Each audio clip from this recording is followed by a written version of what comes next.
First speaker will be Nikolay Mladenov, former Minister of Foreign Affairs and Minister of Defense of Bulgaria, served as member of the European Parliament where we met and cooperated, and also where he was part or formed part of the delegation to Israel among his many capacities in the Parliament. Member of the Bulgarian Parliament, but above all, a leader, a statesman, and a great friend of this country. Please welcome Nikolay Mladenov.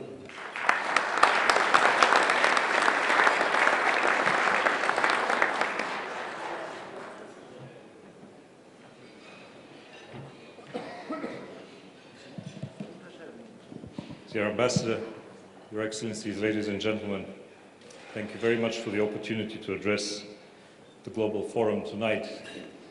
I have a very hard task. I'm keeping you away from your beef. Worse than that, I'm actually keeping you away from the chocolate souffle, which will follow after that. But I hope that we can take a few minutes at the end of this long day of discussion to actually contemplate on one fact.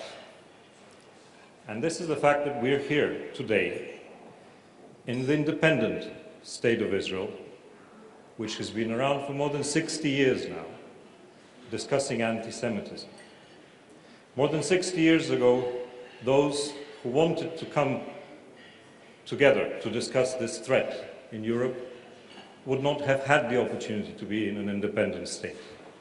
And I think it is important for us to always remember that and to go back to an understanding that is key for all of us around these tables tonight, Israelis and Europeans, Americans, anyone who comes from whatever part of the world in that country. And that understanding is that anti-Semitism is not just a Jewish issue or challenge or problem. It is a challenge to our civilization. It is a common problem. It is a common threat that we face. Our civilization, our democratic way of life, is threatened at every point, at every turn, that we see the resurgence of anti-Semitism. Because with that resurgence comes the resurgence of Holocaust denial, of historic revisionism, of the denial of the right of the State of Israel to exist. And if we do not stand up at every single opportunity against these threats, we not only become complicit in them, but we become a part of the problem. And I think it is very important for all of us today, at the end of this conference, to think carefully how, when we go back to our countries, we'll keep up the struggle against these threats, against the broader threat of xenophobia, particularly in Europe, where there is now a resurgence of anti-Semitism and generally of xenophobia. Many papers have been written on why this is the case in Europe now. Pop theories quite easily answer that it is because of the economic difficulties and the crisis. Others will add that it's perhaps because of, as a side effect to this whole mentality which is developing in a large part of the European continent against the others, against those who are not part of the core of our societies, against immigrants, against the threat from the outside. It is unfortunately an undercurrent, however, in the political debate in many, if not all, countries in Europe. And it comes together with a whole family of other challenges. Anti-Semitism, populism, xenophobia, nationalism, they go hand in hand.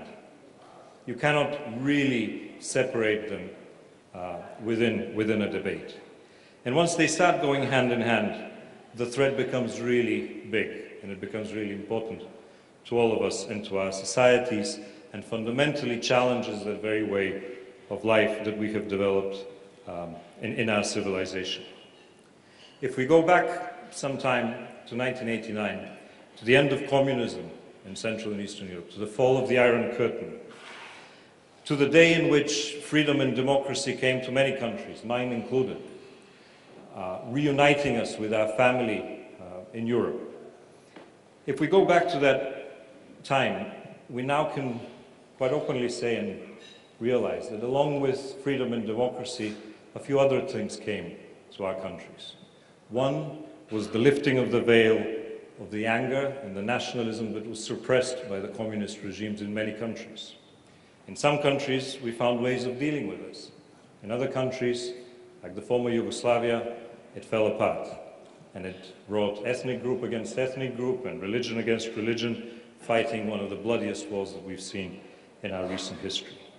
But it also revealed, the lifting of this veil also revealed the fact that in all countries of what is now Central and Eastern Europe and the former Soviet bloc, we were not ready to face up to an objective reading of our own history, of our own countries. In many countries, people suddenly began to realize that a lot of what they had read and learned was part of a propaganda machine that was imposed on them. Therefore, my main argument tonight, and not just tonight, in any debate that deals with anti-Semitism and xenophobia in Europe, is that particularly in Central and Eastern Europe, particularly in the countries of the former communist bloc, we need to invest 3 times more effort in education than in other parts of Europe. Because there are still many pages in our own histories, in our own societies, that we have not read to the full. We have not grasped the lessons of that history. And it is quite easy to look at our own past and just look at the great moments and whitewash the difficulties and the challenges. And I think if we do that, if we continue doing that, and if we don't have the systems to protect ourselves from that challenge, we will easily fall into a trap. And that trap is that we will not really understand what has happened in our own countries, and we will allow anti-Semitism, xenophobia, the anger against the others, the fear of the others to resurge in our own societies. Let me speak briefly about my own country, Bulgaria. We're not unique. I don't belong to the group of people that believes that there's some sort of genetic predisposition in nations or peoples, and that some are more tolerant and others are more aggressive, etc. I think we're all human beings. However, we are predisposed by our own history, and predisposed by our own history to learn from it or to avoid it. My country is a country which has seen a lot of dark moments in its own history. It has, however, seen also its fair share of stellar moments. We've seen our own brothers kill each other. We've seen our own brothers help each other.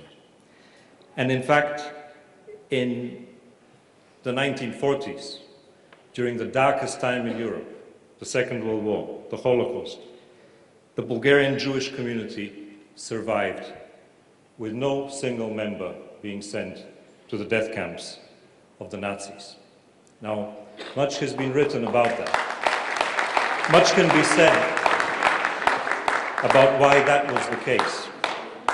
It was not because of the government. In fact, the government was complicit with destroying the Jewish communities in northern Greece and what was then Yugoslavia. It was not because of a political decision by some party in parliament, because the country was actually allied to Nazi Germany at that point. It was not because of some unique, natural, genetic or other predisposition to be tolerant. It was because in the 1940s, my country had a vibrant civil society. A civil society which allowed church leaders, trade union leaders, writers, some politicians, opinion leaders in general, to stand up and say, no, I will not allow you to take my neighbor. I don't care what his religion is. I don't care what his nationality is. I will not allow you to send him to death. A vibrant civil society, ladies and gentlemen, is what protects us from the threat of xenophobia. And it doesn't matter whether you're in Bulgaria, in the United States, in Israel, in Syria, in Australia, or anywhere else in the world. It is the same country, my own, 40 years later, At the end of the 1980s, we saw a downturn. We saw a period in which the communist regime in its last days tried to destroy our Turkish community by kicking them out, by taking their property, expelling them into Turkey. Why? Because they were different. It even went further. The regime not only expelled them, but asked them to change their names, to change their identity. And then there was no civil society to stand up to that. There were no people to protest, because after 40 years of dictatorship, that civil society had been killed. It had been destroyed. That is why I believe very strongly that everything we do, and at every turn, and it doesn't matter what our political views are, left or right in our own countries, we must stand up and protect that civil society, build it up, give it the power that it needs to have in order to stand up against these threats. These things will happen in any country in which the fear of the other is there. Nobody is immune to such a situation. Lastly, let me speak a little bit about Israel, where we are today. It is very fashionable in some circles, not just in Europe today, to criticize Israel, and it has always been the case. I believe that we have the right to criticize. We have the right to disagree. We have the right to express our views, even if we sometimes express these views more violently. But we can criticize policies. We can criticize governments. We cannot criticize countries and nations. It is one thing to be critical to the policies of the Israeli government, that everyone is free to do, as we criticize our own governments. It is another thing to deny the right of existence of a state and a nation. And that is a line that should never, ever be crossed. And to those of us who come from Europe, where we believe that we have built, and we truly have within the European Union, the edifice of a political system that is tolerant, that brings out the best in people, that promotes agreement and protects us from war. To those of us that come from Europe, I would particularly say this: be very, very careful, my friends. Do not cross that line. Because once you cross that line, you become, or we become, part of the problem. Today, we face common threats in Israel, in Europe, America, everywhere. And whether those threats are anti-Semitism, xenophobia, nationalism, they all lead to one very dangerous threat. And that threat is terror, and the use of terrorism to achieve political goals. It doesn't take that many steps to go from the hatred of the other to the act of a terrorist. A little bit more than a year ago, a group of Israeli tourists came to Bulgaria on holiday. They landed at the airport in Burgas. They left the terminal building, they went to take their bus to the hotel, and they were killed by an explosion. An explosion that killed 7 people. It killed Israeli nationals and a Bulgarian national. Immediately, there was a reaction of condemnation in my country, in this country, worldwide. Immediately, people pointed the finger to those who they believed were responsible for this act. My government said, no, we're not going to point the finger. We're going to undertake a careful investigation to find out who actually organized this. And we were very criticized by some of our closest friends and allies, saying, why are you wasting your time? We all know who did it. We said, no, we want to be able to get to the bottom of this, to find the truth, to be able to pinpoint it, and when we say who we believe is responsible for this, to be credible in saying it. It took us some time. It was the first time that anything like that has happened in my country for quite a long period. And we reached a conclusion. And others said then, cynics, well, you reached the conclusion, but maybe you should not really use that word and say who is responsible for this, because you'll upset others, it will create a lot of problems, it will create a lot of disturbances. The Middle East is a complicated place, ripples will start, you make yourself a target, etc., etc. We said no. If somebody comes to my country and undertakes a terrorist act, that person or organization needs to know that there will be repercussions, that does not go unpunished. And this is when the Bulgarian government stood up and pointed the finger, based on the evidence that we had, based on the work that we had undertaken with our allies within the European Union and NATO, with our Israeli friends, with Canada and Australia. We said, we believe that the armed wing of Hezbollah is responsible for this. And we will ask our friends in the European Union to protect us from that act. Today, ladies and gentlemen, as we sit here in this conference, there is a debate happening in Europe. And that debate is whether to put Hezbollah on the list of terrorist organizations in the European Union. And I hope that soon that debate will be concluded and that decision will be taken, because Europe needs to show, not just in words, that we stand against xenophobia, but we need to show with acts that we stand against terrorism. And that is an important challenge for all of us in the next few weeks and in the next few months. Hezbollah, which has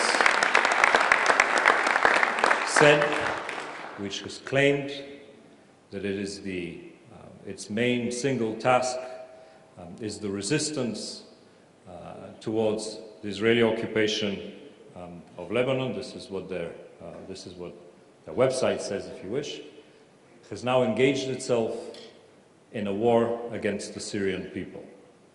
Not in a war against anyone who has anything to do with Lebanon, but in a war against the Syrian people. And in that war, we in Europe, you in Israel, the international community, cannot continue to stand by. We need to stand firm and say quite clearly to those that engage in such acts and such violent activities that their actions will not go unpunished, and they will be met with the fiercest of resistance that we can put together. Because our way of life, our civilization, stands at risk every time somebody blows themselves up in a bus, every time somebody threatens the existence of a state, of a nation, every time somebody denies the right of another person or another group of people to exist, every time that we fall prey to the acts and to the fear of the other.